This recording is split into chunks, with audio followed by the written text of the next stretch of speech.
The night is alive with static, the kind that crawls under your skin and makes you second-guess every shadow at 20,000 feet. Inside the cramped fuselage of a Royal Air Force Liberator, somewhere over occupied France in the early hours of February 1944, Special Operator Flight Sergeant David Harlow sits hunched over a box that looks more like a laboratory experiment than a weapon of war. It hums, vibrates, radiates heat through its metal chassis. Outside the thin aluminum skin, searchlights scissor the darkness, probing for the bomber stream pushing deep into Germany. Harlow's fingers hover over a toggle switch labeled in hastily stenciled letters, Carpet Mach 2. The pilot's voice crackles through the intercom, tense but controlled, reporting estimated range to target, acknowledging the increased flak ahead. Harlow takes a breath, flips the switch and watches the amateur needle swing hard right as invisible energy floods into the night, a cascade of radio noise designed to blind every Würzburg radar station within 100 miles.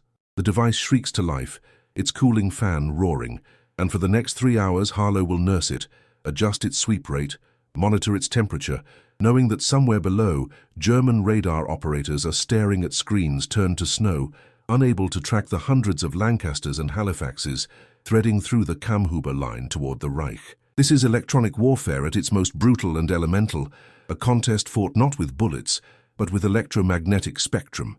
And tonight, the Allies hold the upper hand. If you want to understand how technology turned the tide of the greatest air campaign in history, how a handful of engineers and brave crews managed to confuse and deceive the most sophisticated air defense network ever built, then stay with us, hit that subscribe button, and ring the notification bell, because this story will take you inside the secret electronic war that saved thousands of lives and changed the face of aerial combat forever. The story of Carpet begins not in the skies over Europe, but in the chalk-dusted laboratories and hastily assembled workshops of wartime Britain, where physicists and radio engineers found themselves drafted into a war they barely understood. At the Telecommunications Research Establishment in Malvern, a collection of Britain's brightest minds worked under intense pressure to decode the mysteries of German radar.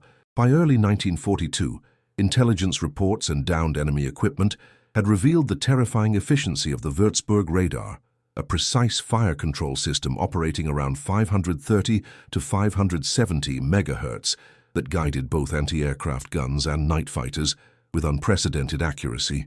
The Würzburg was the backbone of the Kammhuber line, a layered defense network stretching from Denmark to the Swiss border, divided into boxes where individual night fighters, vectored by ground controllers watching Würzburg screens, would intercept individual bombers in a deadly aerial chess game. Bomber command losses were climbing, and every raid saw crews fail to return, shot down by flak or fighters that seemed to know exactly where they were. Something had to be done, and done quickly. Across the Atlantic, the MIT Radiation Laboratory, a sprawling wartime research center in Cambridge, Massachusetts, was pursuing parallel work, developing radar systems and countermeasures with American industrial muscle behind it. The collaboration between TRE and the Rad Lab became one of the war's most productive scientific partnerships, a transatlantic exchange of ideas, prototypes, and desperate innovation. The concept behind Carpet was deceptively simple, though the engineering proved hellishly complex. To understand it, you have to think about how radar works in its most basic form.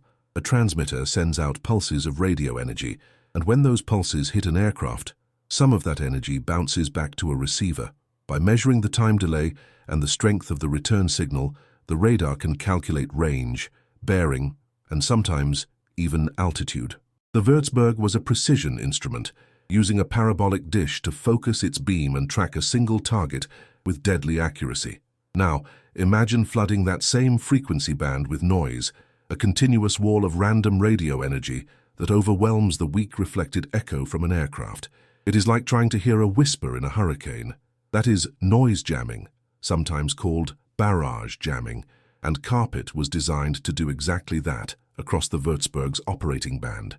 The device worked by generating a signal that swept rapidly across the target frequencies, spraying electromagnetic interference like a fire hose, creating a blizzard of false returns and clutter on the enemy's radar scope. German operators would see their screens wash out into a shifting, grainy mess, a snowstorm of electronic chaos where real targets became invisible. The brilliance lay in the combination of adequate transmit power, enough to burn through over a tactically useful range, and a sweep rate fast enough to cover the bandwidth before the radar could adjust. Early prototypes were temperamental, prone to overheating, and required constant tuning. But by late 1943, refined versions like the British Carpet Memke III and the American AN/APT-3 were rolling off production lines and being fitted into specially modified aircraft. The men who flew these missions were not typical bomber crews. RAF 100 Group, formed in November 1943 under the command of Air Vice Marshal Edward Addison, was a specialized force dedicated to radio countermeasures, or RCM, the polite term for what amounted to electronic sabotage on an industrial scale. The group operated a mixed fleet of Liberators, Halifaxes, Sterlings, Fortresses, and Mosquitoes, each loaded with an array of jamming equipment that included not just Carpet, but an entire alphabet of code names: Mandrill, Jostle, Airborne Cigar, Piperack, and more. These aircraft did not carry bombs, or at least not many. Instead, their bomb bays and fuselage spaces were crammed with transmitters, receivers, antennas, and the bulky power supplies needed to run them. A typical 100 Group Liberator might have a Carpet jammer targeting Würzburg, a Mandrill jammer aimed at the lower frequency Freya early warning radars, a Jostle transmitter to disrupt German ground-to-air communications, and a special operator, often a German-speaking linguist, manning an airborne cigar set to jam the running commentary used by German night fighter controllers.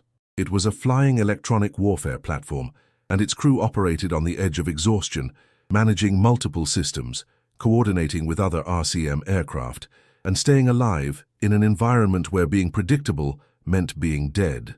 The American contribution came through the 8th and 15th Air Forces, flying daylight missions that were just as brutal, but fought in entirely different conditions. American bombers, primarily B-17s and B-24s, began carrying their own jammers, including the AN/APT-3 Carpet variant, starting in late 1943. The US AAF approach differed tactically from the RAF.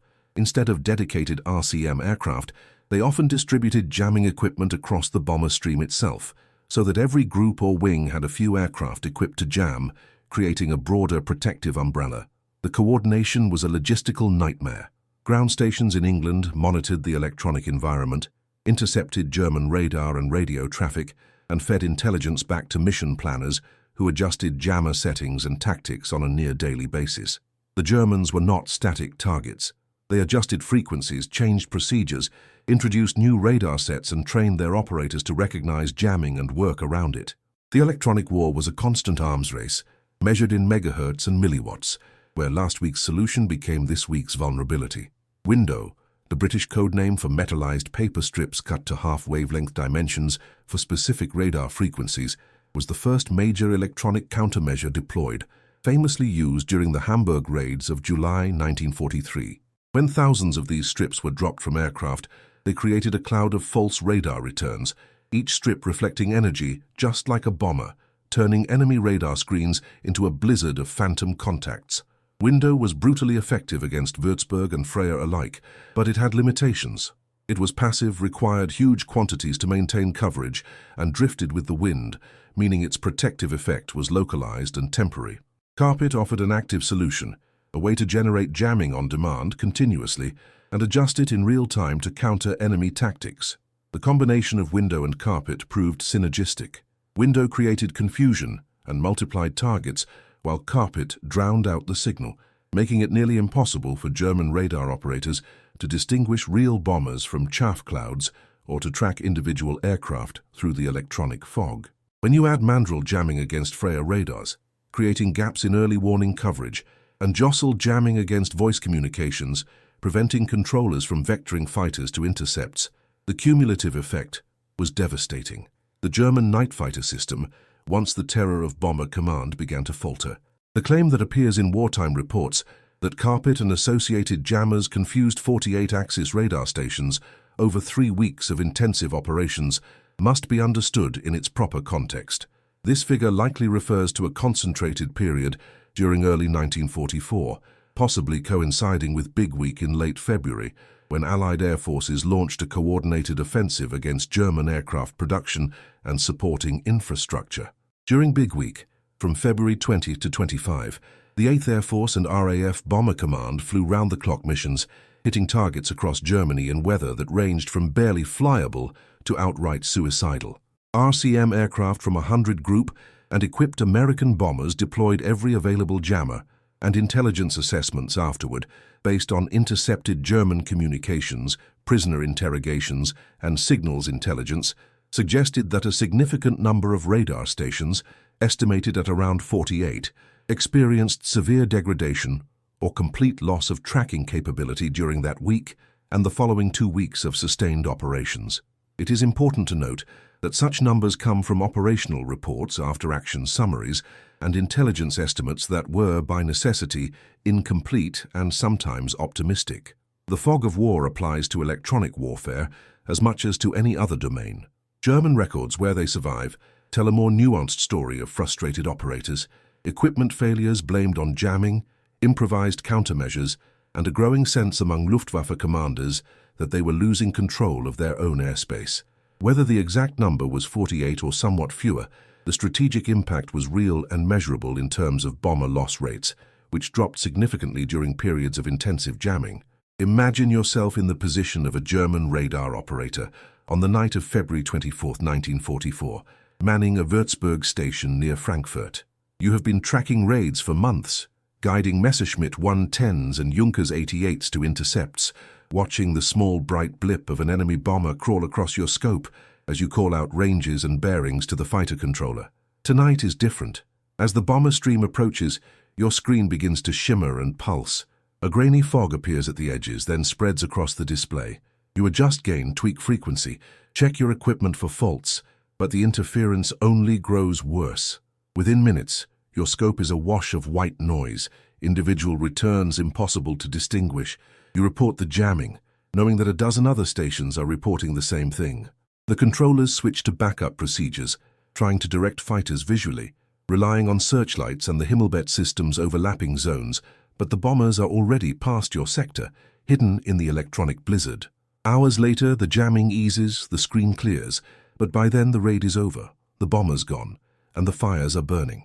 This scene repeated across Germany and occupied Europe throughout 1944, a slow strangulation of the Luftwaffe's situational awareness. The Germans did not surrender the electronic spectrum without a fight. Würzburg radars were modified to operate on slightly different frequencies, attempting to sidestep the jamming bands. Operators were trained to recognize jamming patterns and use manual tracking techniques, relying on experience and intuition rather than the scope. New radar types, operating at different wavelengths, were introduced, including centimetric radars that were harder to jam with existing Allied equipment. The Liechtenstein SN2 airborne intercept radar, used by night fighters, operated at lower frequencies, specifically to avoid window jamming, forcing the Allies to develop new countermeasures. German controllers adopted new tactics, sending fighters to patrol likely bomber routes rather than relying on precise vectoring, accepting lower intercept rates but maintaining some defensive capability. The introduction of upward-firing cannon, Schrägermusik, allowed night fighters to attack bombers from below without needing precise radar guidance for the final approach. Each German adaptation prompted an Allied counter-adaptation. When the Germans shifted frequencies, the Allies broadened their jamming coverage. When the Luftwaffe introduced SN2, British scientists developed Cerat, a homing device that allowed Mosquito night fighters to track German fighters by their own radar emissions, turning the hunters into the hunted. The electronic war became a duel of intellect and improvisation, fought by engineers and operators who rarely saw each other, but whose decisions shaped the outcome of the larger conflict. Airborne Cigar, known by its initials ABC, represented another dimension of the electronic offensive. This system jammed the running commentary, the continuous radio broadcast by German ground controllers describing bomber positions, altitudes, and headings to guide night fighters to intercepts. A typical ABC-equipped Liberator carried a German-speaking special operator who would listen to these broadcasts and then transmit noise or false information on the same frequency, creating confusion and distrust among German aircrews. The psychological impact was significant.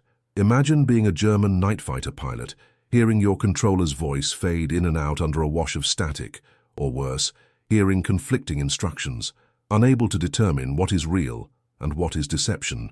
This erosion of trust in the command system degraded effectiveness even when the radars themselves were functioning. Jostle worked similarly, but targeted ground-to-air communications more broadly, creating a communications blackout that prevented coordination between radar stations, control centers, and fighter units. The cumulative effect of Carpet, Mandrel, Window, ABC, and Jostle was a comprehensive assault on every link in the German air defense chain, from detection to tracking to intercept.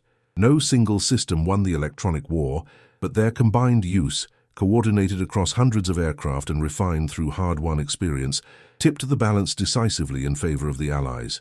D-Day, June 6, 1944, showcased electronic warfare at its most sophisticated. The invasion of Normandy required absolute air supremacy, and that meant suppressing German radar along the Channel coast. In the days and hours before the landings, 100 group aircraft flew Operation Glimmer and Operation Taxable, elaborate electronic deceptions designed to simulate large invasion fleets approaching Pas-de-Calais and other locations away from the actual landing beaches. Aircraft flew precise patterns, dropping window and using mandrel to create radar signatures resembling a convoy, while small boats towed radar reflectors to reinforce the illusion. Carpet jammers blanketed the actual invasion area, blinding coastal radar stations and preventing the Germans from accurately assessing the scale and location of the real assault. The deception worked. German commanders, receiving contradictory and incomplete radar reports, hesitated, delayed responses, and failed to concentrate their forces where they were most needed.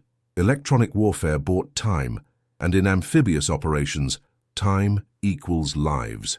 The success of Overlord's electronic component validated the immense investment in RCM and proved that the electromagnetic spectrum was as much a battlefield as the land, sea, or air.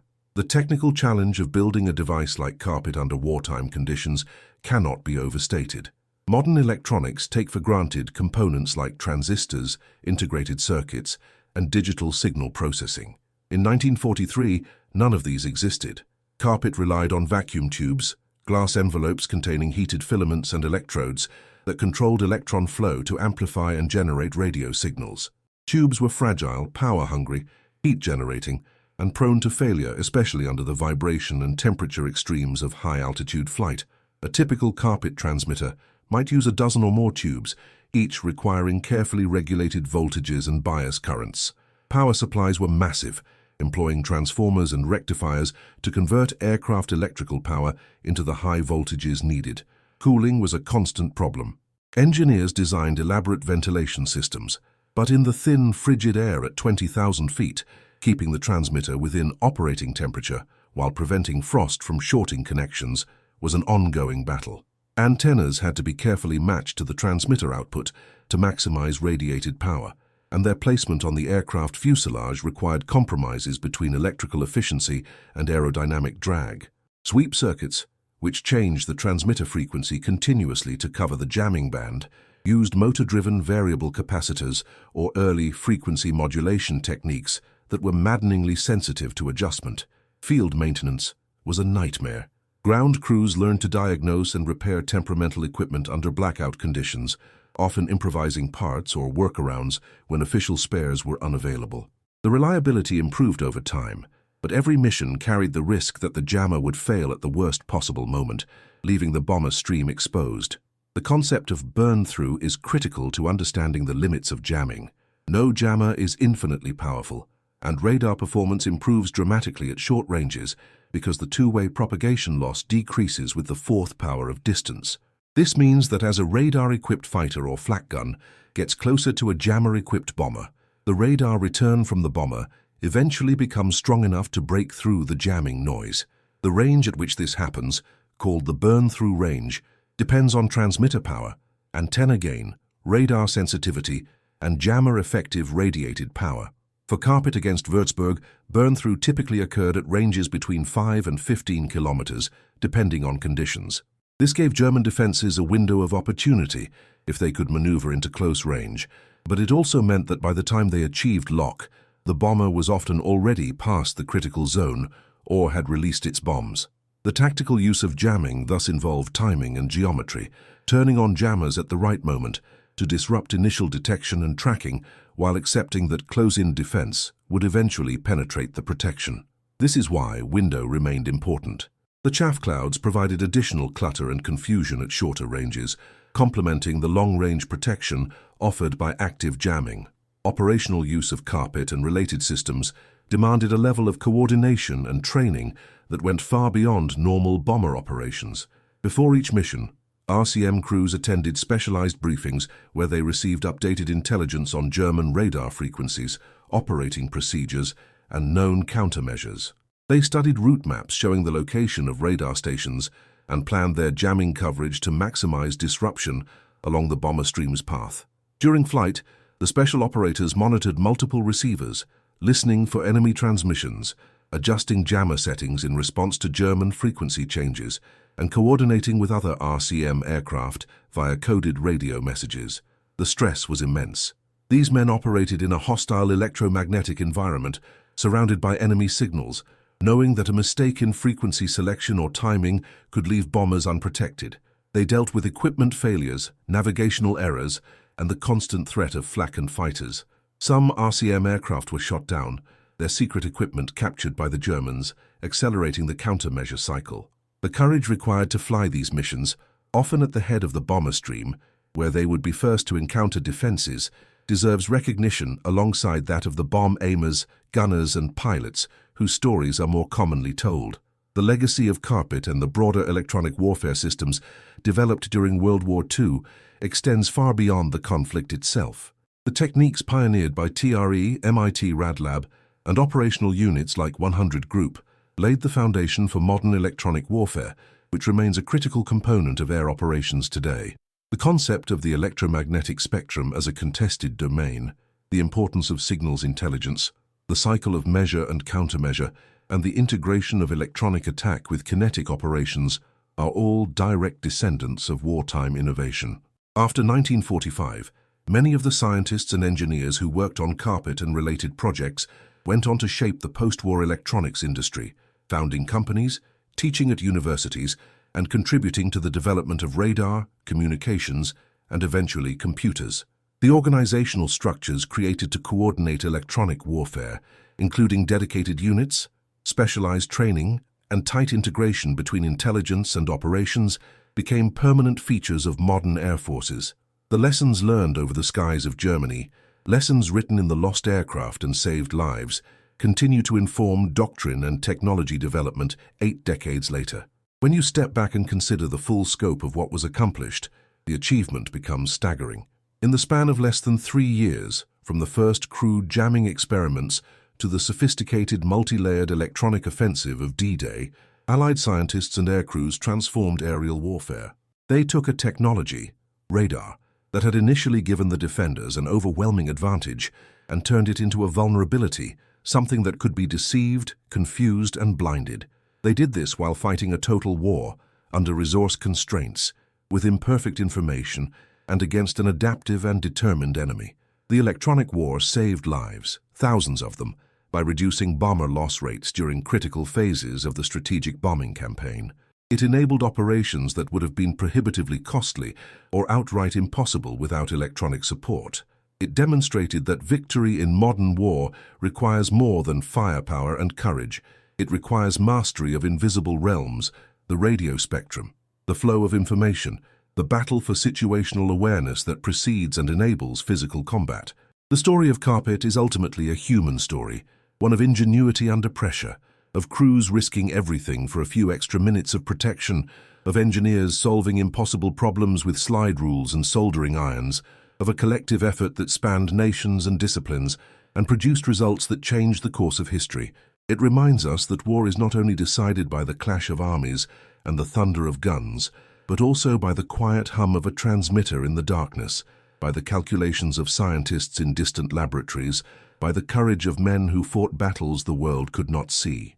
Those 48 radar stations, whether the number is precise or approximate, represent not just blinded screens but a turning point, a moment when technology and human determination combined to shift the advantage from the defender to the attacker, from darkness to light, from defeat to victory. If this story has given you a new appreciation for the hidden dimensions of history, for the unsung contributions that shape the world we know today, then I hope you will stay connected.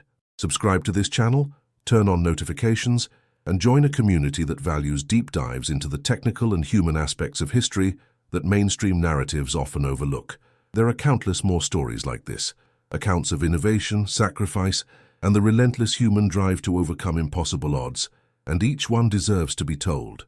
Thank you for watching, and I will see you in the next video where we will continue exploring the wars fought not with swords but with science, not with might but with minds.